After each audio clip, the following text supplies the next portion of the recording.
Without oxygen being passed from the lungs to the bloodstream, then pumped around the body by the heart, you will die. When a person suffers cardiac arrest, their heart stops beating, they lose consciousness, stop breathing, and blood will not circulate. Unless they receive prompt first aid attention until medical help arrives, they will suffer irreparable brain damage and then die within minutes.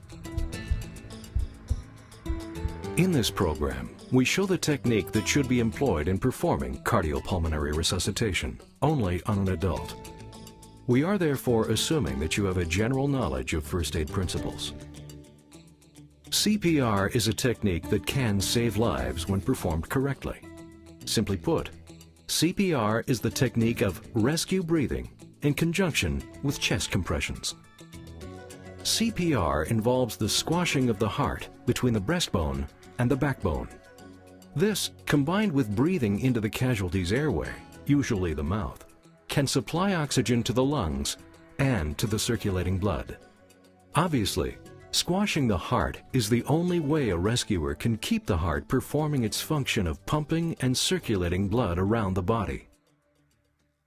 The air we breathe in contains about 21% oxygen, and the air we breathe out contains about 16 to 18% oxygen. Therefore, breathing into a casualty's airway lets the rescuer supply the necessary oxygen to the casualty.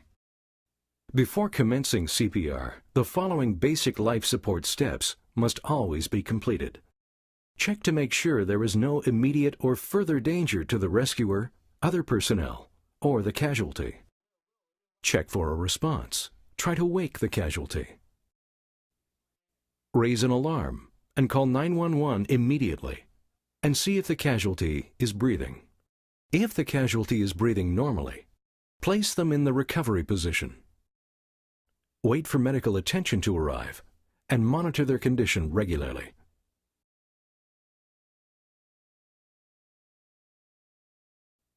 If the casualty is not breathing normally, you will have to immediately commence CPR.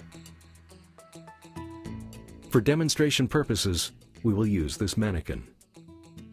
First, you should kneel alongside the casualty in a position that will allow you to comfortably apply vertical pressure during compressions. Next, visualize where the center of the casualty's chest is. Then, place the heel of one hand on that point in the center of the chest. This achieves our aim of placing the heel of one hand on the chest above the heart. Keep that hand in position and place the heel of the other hand on top of the first hand and interlock the fingers of the hands like this. Alternatively, you can grasp around the wrist of the first hand like this. Either method is acceptable.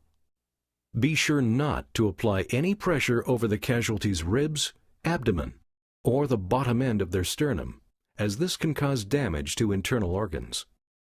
When performing compressions, you should pivot from the hips. That is, you should not be rocking back and forth. Position yourself so that you are directly above the casualty's chest. Your compressing arm should be kept straight. Your bottom hand should remain in contact with the casualty's chest, and your shoulder will be directly above the chest when compressions are delivered. Compressions should be rhythmic, with equal time for compression and relaxation, and you should allow the chest to recoil completely after each compression. With an adult casualty, each compression should depress the chest 1.5 to 2 inches. Compressions should be delivered at a rate of 100 compressions per minute. After 30 chest compressions are given, check that the casualty's airway is clear. Next, 2 rescue breaths should be delivered. Make sure the casualty's head is tilted back. Place the palm of